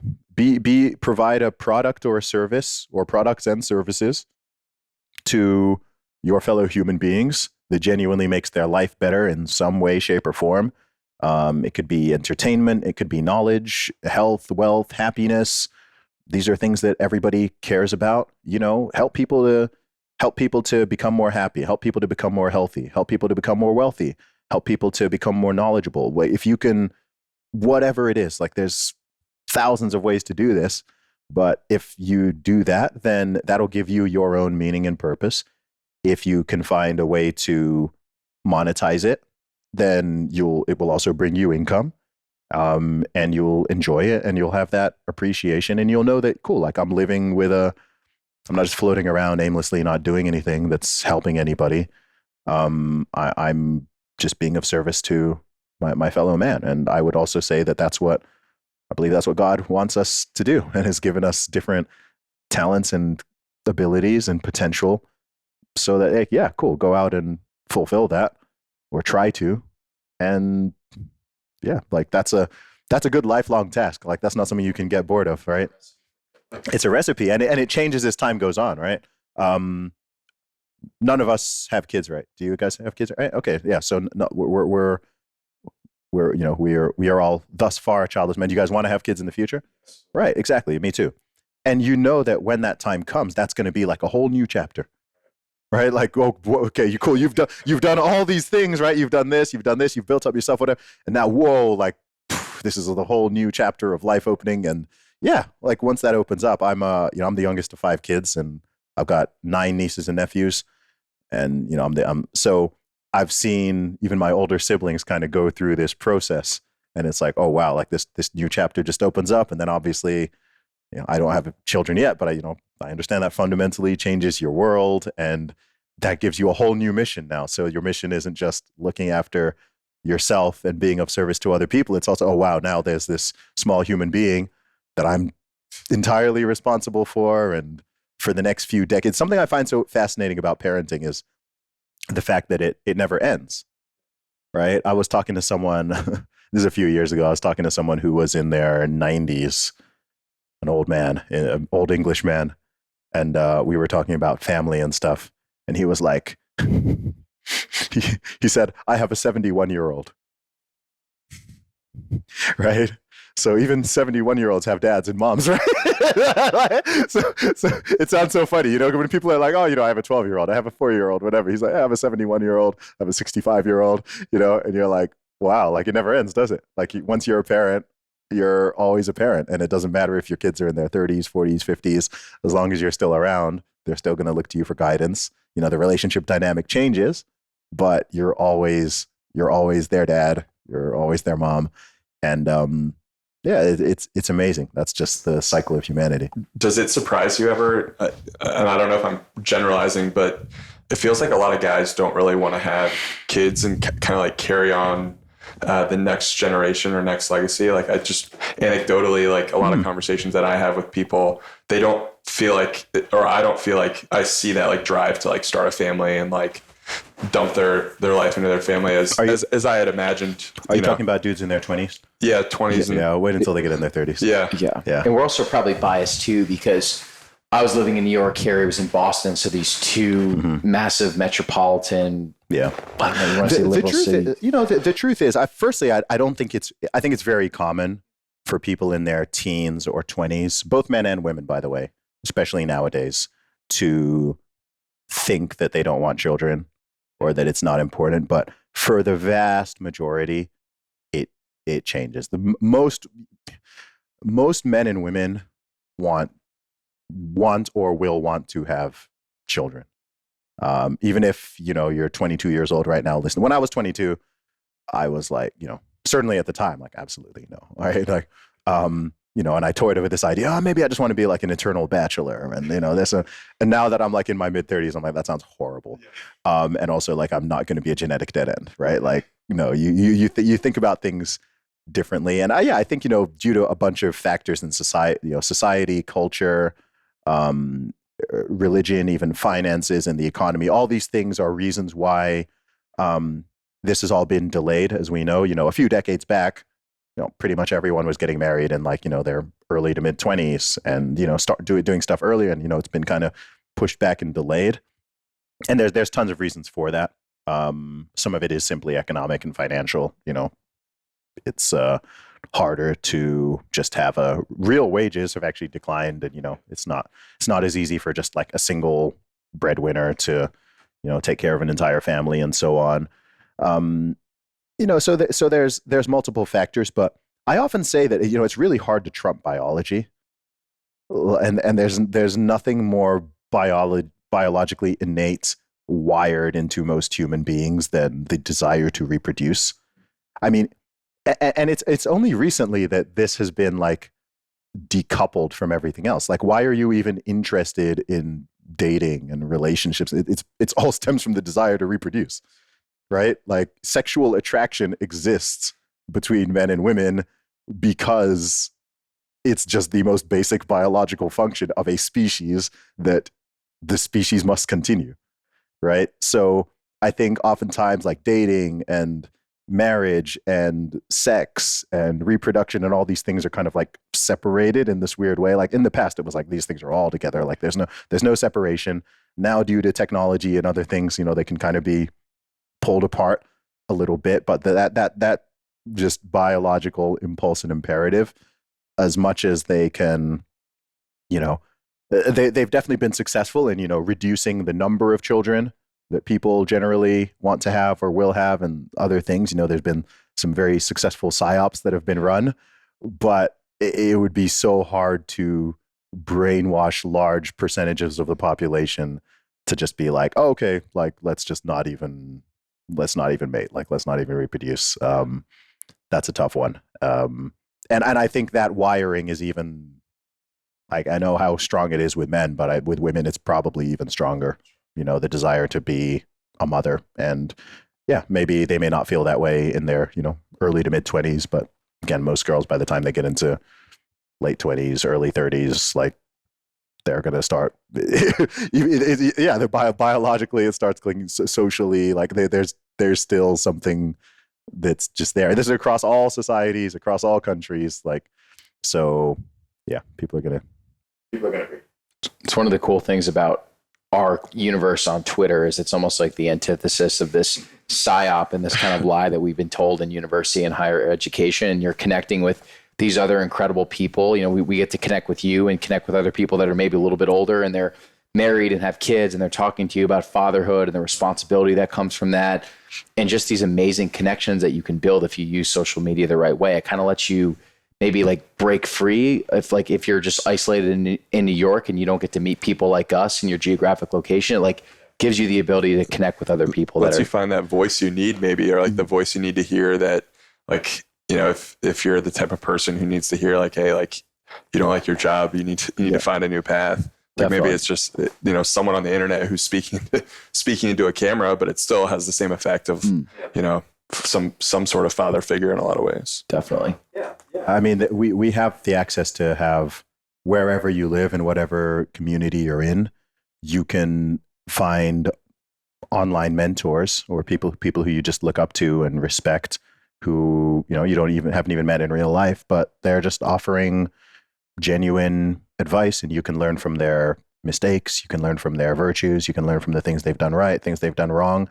And that's, again, just like I was saying before about learning from everybody, that's powerful. If you've got, rather than having 2 or 3 people that you're learning from, if you can have thousands, potentially tens of thousands of people out there who in various ways you're able to like glean little tidbits from and learn, then man, integrate that into your life and you can become very, very powerful.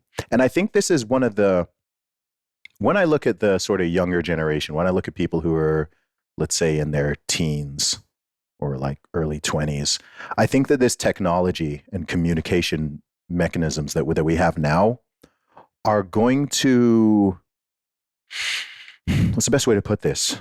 I think that the sort of gap between the haves and the have-nots is actually going to grow quite exponentially. And when I say that, I don't simply mean financially.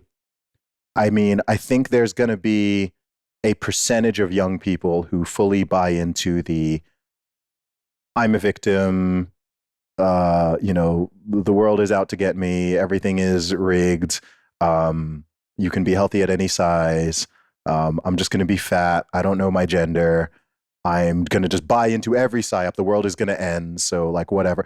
Like there's going to be people who buy into all of it, right? Hook, line, and sinker. They swallow all the wokeness, they swallow all the end of the world stuff, all of it, right? And they take no accountability or self-responsibility. Everything is the problem of the system and the patriarchy and probably white supremacy too, and this, right? They're going to be those people.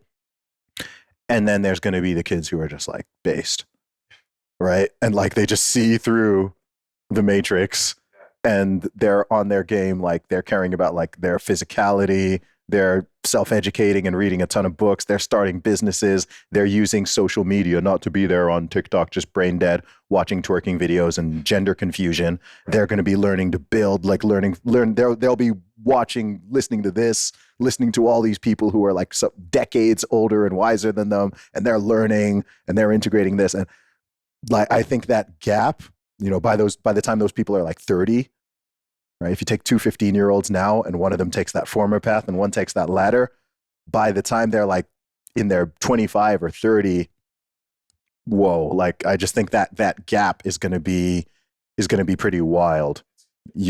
one's using technology to kill themselves, like slowly, and one's Perfect way to put it. Perfect way to put it. Perfect way to put it. Like, I don't even really want to get deep into this topic on this podcast, but you're going to, you literally have people who are in the process of rendering themselves even infertile. Right? because their ideology. Yeah. Yeah. Like with all this gender confusion stuff with the hormones and even people removing parts of their body. Like there's people who are quite literally rendering themselves infertile in their teen years whilst also swallowing all the stuff. Right. And then you've got other people who are following this more, kind of traditional and normal path and whatever. And that gap is like you said, the technology, either you're letting the technology destroy you and the messaging destroy you, or you're taking that technology and being like, oh, wow, my parents, my grandparents, my great-grandparents, they never had access to all this information. I'm going to take all this. And that's how you got, guys, there's how many people on the internet who are like in their 20s are just killing it. Like there's dudes in their 20s who are just like, what the heck? Like they're making millions off of YouTube or off of Instagram or off podcasting or this. And they're just stuff that you wouldn't even have been able to conceive of. No. Even you in 2018, you're making $35,000 a year. Now you have 1 million followers, all these different revenue streams, all these different sources to help people. Even at the start of this year, this time last year, we hadn't even written our first thread on Twitter. Now we have 140 episodes of the show. Amazing. We're having guests like you on, Michael Chandler. We're fully monetizing off of sponsorships. We're working with brands that we've always looked up to. It's like, how can you not be optimistic? And that's just the beginning. That's the beginning, man. Give it 5 years, 10 years. Like I'll tell you guys, for 5 years ago, 2018, like, and I'd been putting in work for years. Like 2018, my life was looking very, very, very different, and I always had the optimism and I always knew that things would, become more successful, but you'd be surprised by, in a short space of time, in like a short number of years, when you hit that point on that growth thing, just how much will change in a short period of time. And this happens with so many people, and it can happen in different times of their life. Like I think the rise of Jordan Peterson is so fascinating. Like, cause yeah, but to kind of blow up in your 50s, right? Like this is like, yeah, you've been around for 50 plus years. You're, a university lecturer and a psychologist and this, and then it gets to 2016, 2017. And like there's this little crack in the dam, right? The opposition to that gender, the Bill C-16 thing that he opposed. And then next year, now you're on Joe Rogan. Now you're this, now your lectures are going viral. Then you write a book and it sells 5 million copies.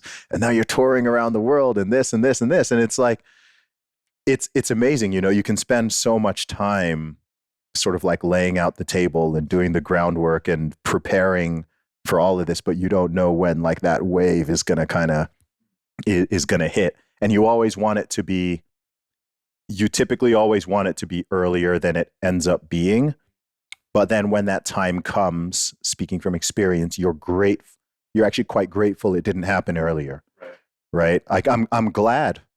If someone asked me when I was 24 if I wanted some of the opportunities that I've had now, and I would be like, yeah, absolutely, absolutely. Even just going on Joe Rogan. If I went on Joe Rogan when I was on 24, I wouldn't have been capable of the same conversation I was capable of at 34.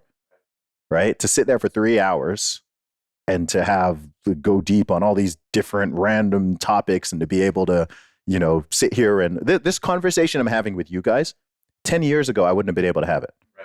And I was smart, right? I was smart. I was knowledgeable. People would have been like, whoa, like this guy's a sharp guy in his mid-20s, but it's just like that additional decade of experience and thinking and, as a man just evolving and growing. And it's like, cool. Like, I'm glad this is happening now because now I know how to like maximize it and articulate my ideas in a way that makes sense. And, before it was like, oh, I've got these kind of free floating ideas, but I'm not really drawing those connections, as you were saying, let alone being able to like articulate it and explain what's going on in my head.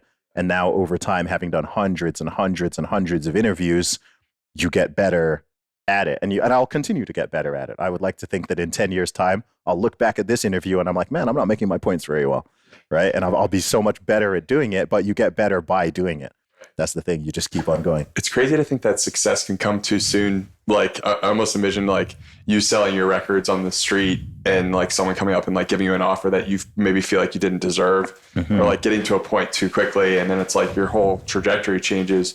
But I imagine you value that experience of you putting in those hours and developing these more nuances around how to communicate with different types of people and really sell your value. Yeah. Over time, that's such a powerful tool. And it's interesting because, if you look at in all these different fields, you can see that when people find massive success or fame in their childhood or teens or even early 20s, oftentimes they crash and burn.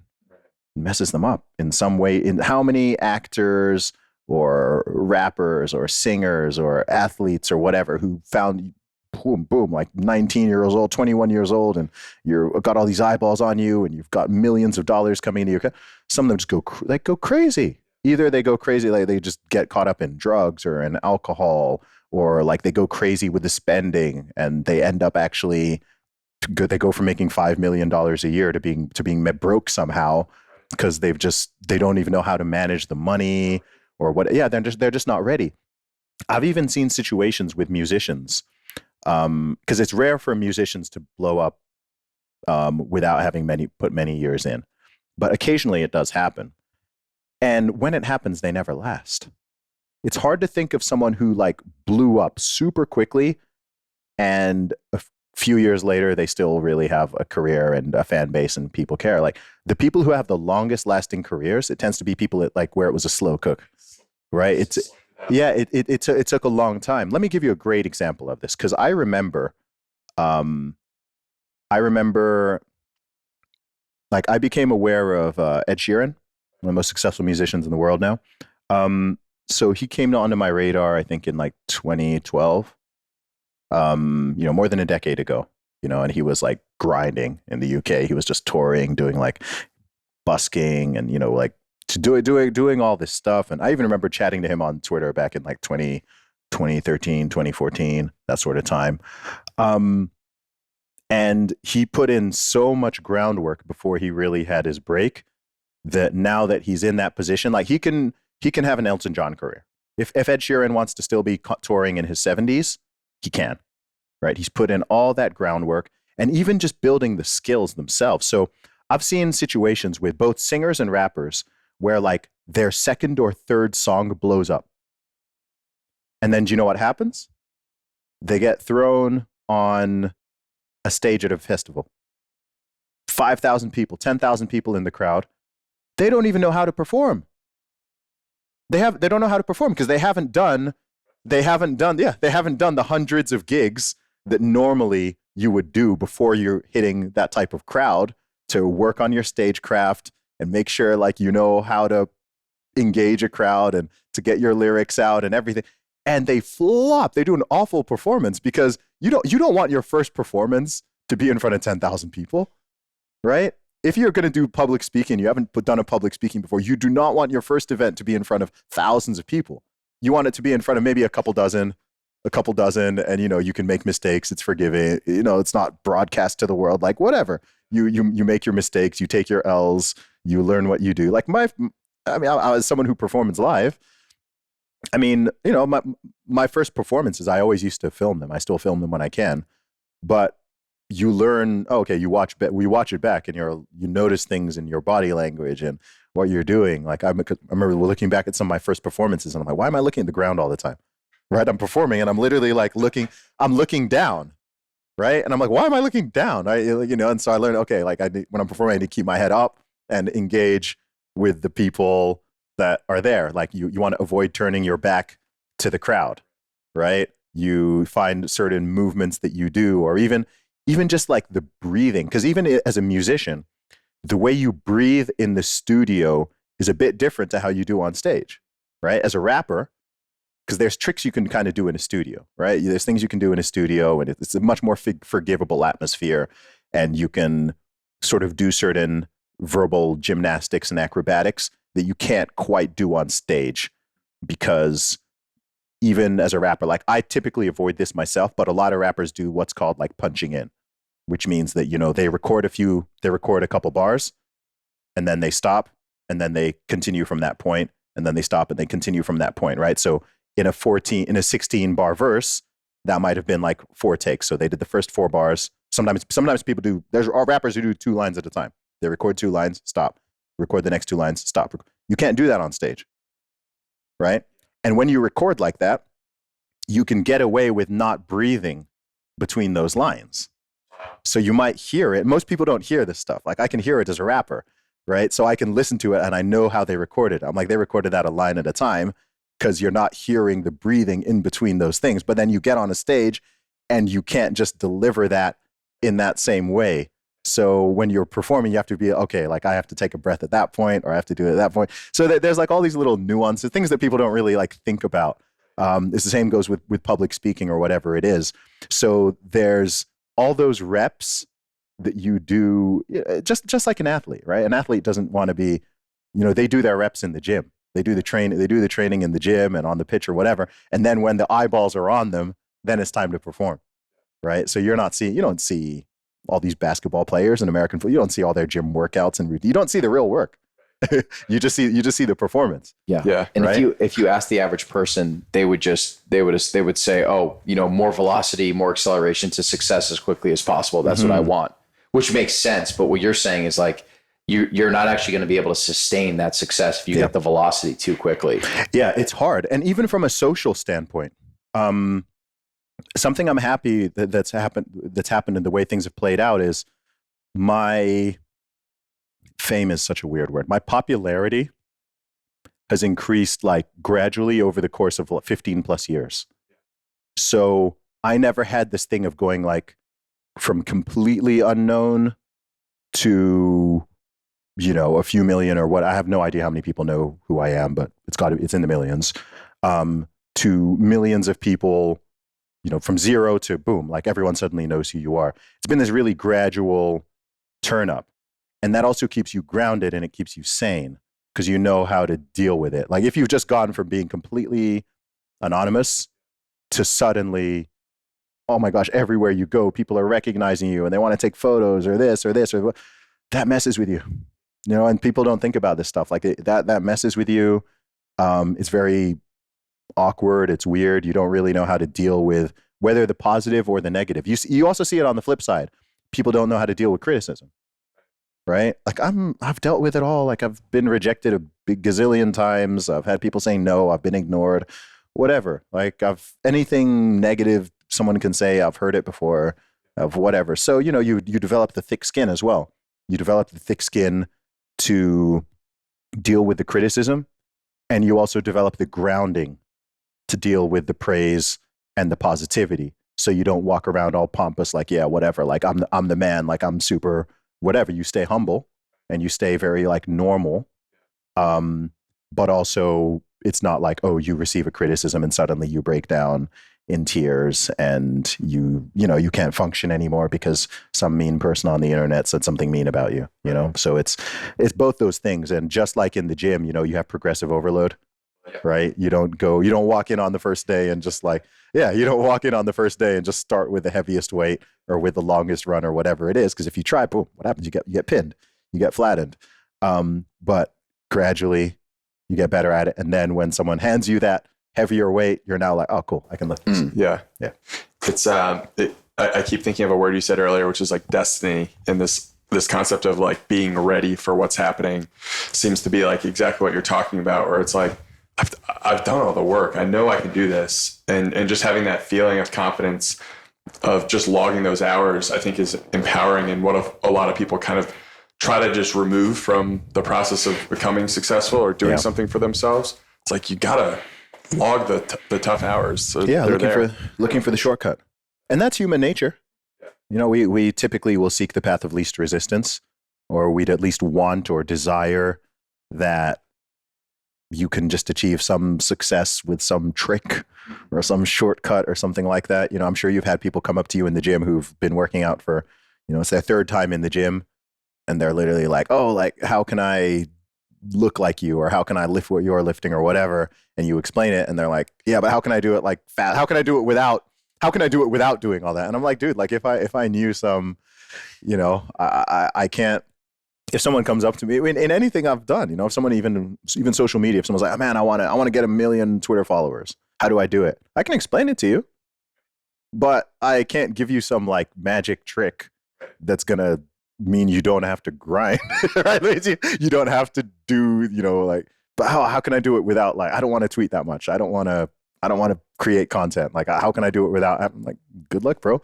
Maybe become super famous in something else. And then, people will follow you on Twitter because you're a TV star or something. But like, there's no way to get around it. And the lessons are in the grind. The lessons are in the grind. So that's why I'm just like, you got to learn to just trust and enjoy the process as much as you can, and recognize that it's preparing you for something bigger. When you say that the lessons are in the grind, I meant to ask you this earlier.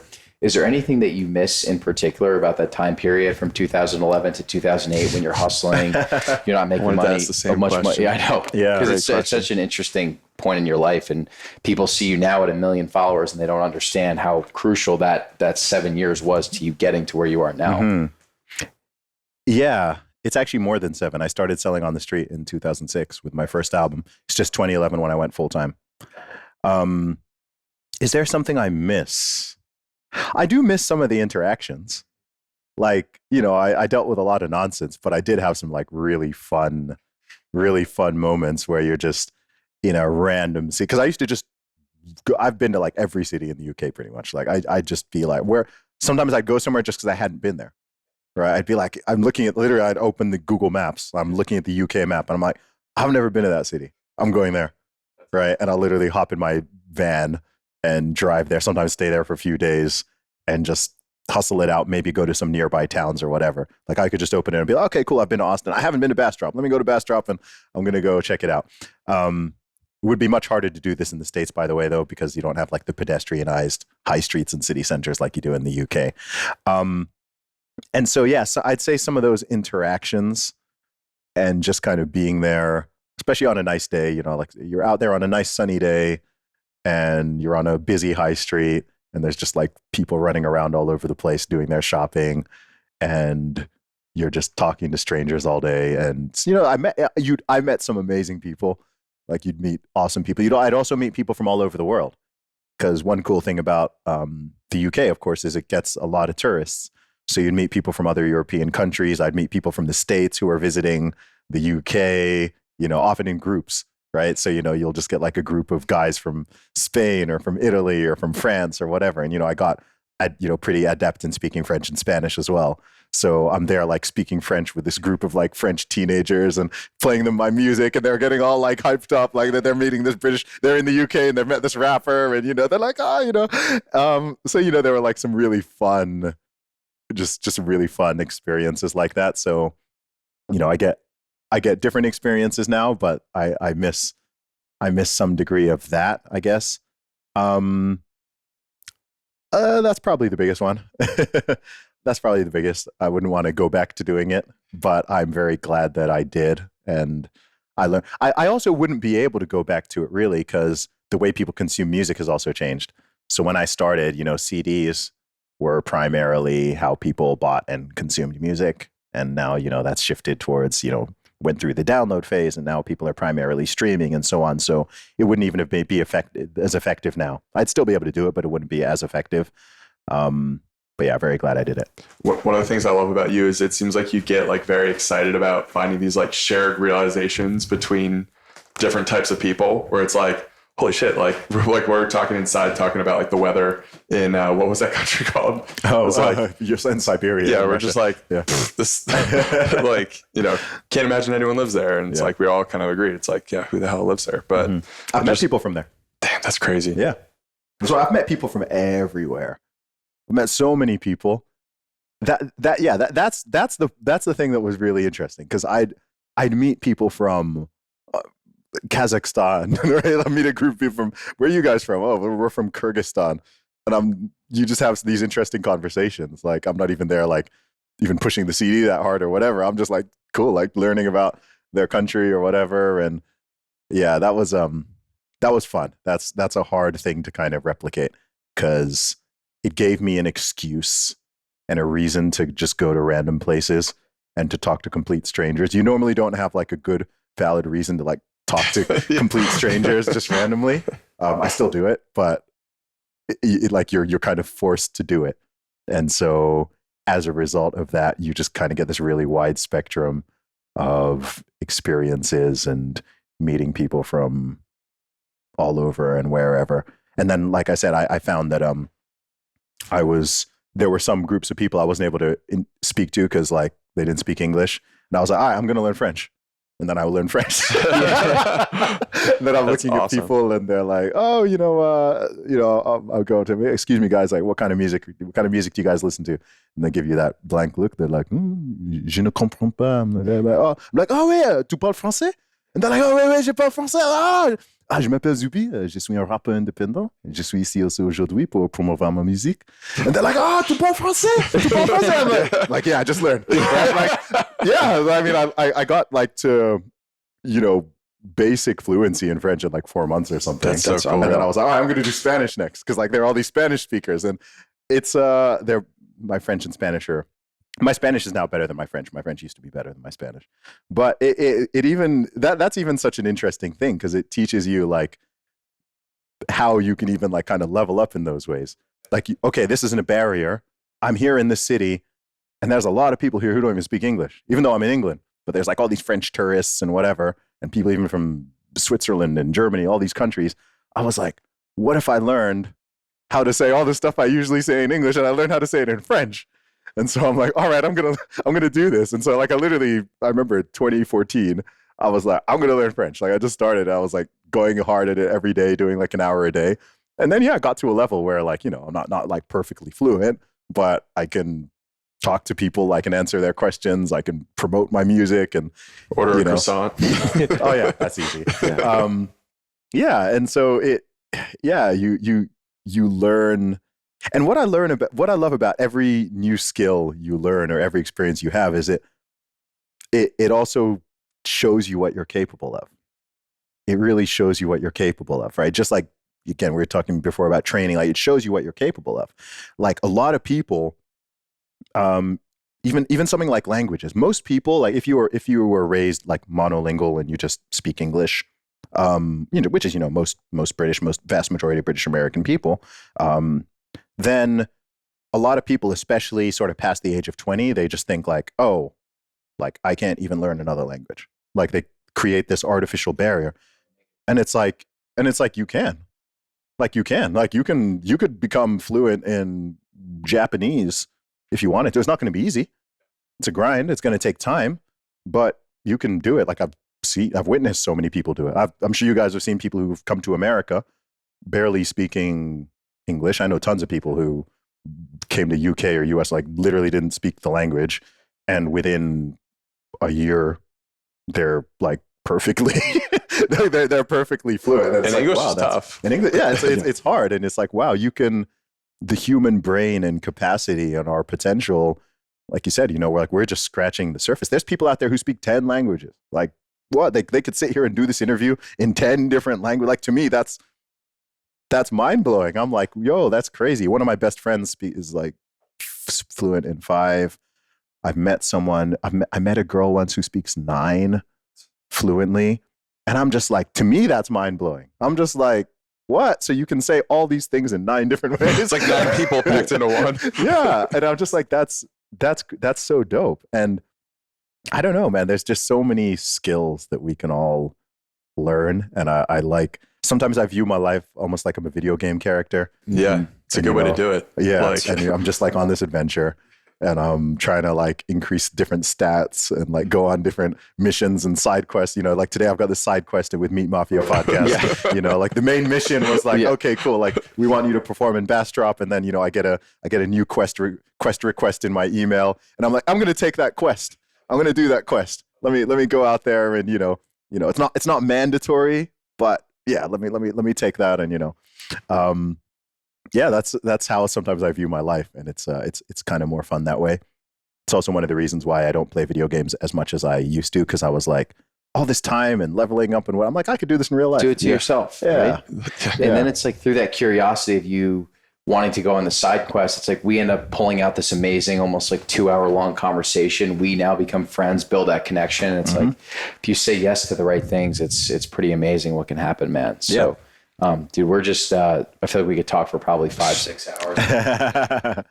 Yeah, man. Zuby's your time here. I appreciate it. But just appreciate you so much for coming on. We appreciate the message that you put out into the world, and just keep doing what you're doing, man, because you've motivated the hell out of both of us. I'm honored, man. No doubt, man. And you guys keep doing what you're doing. It's wonderful. I love seeing it. And let's all win, man. We all can win. Appreciate it, man. This might be the first podcast we didn't say the word meat. We didn't even talk about meat. It's a good thing. Part two. Yeah. Appreciate it, Zuby.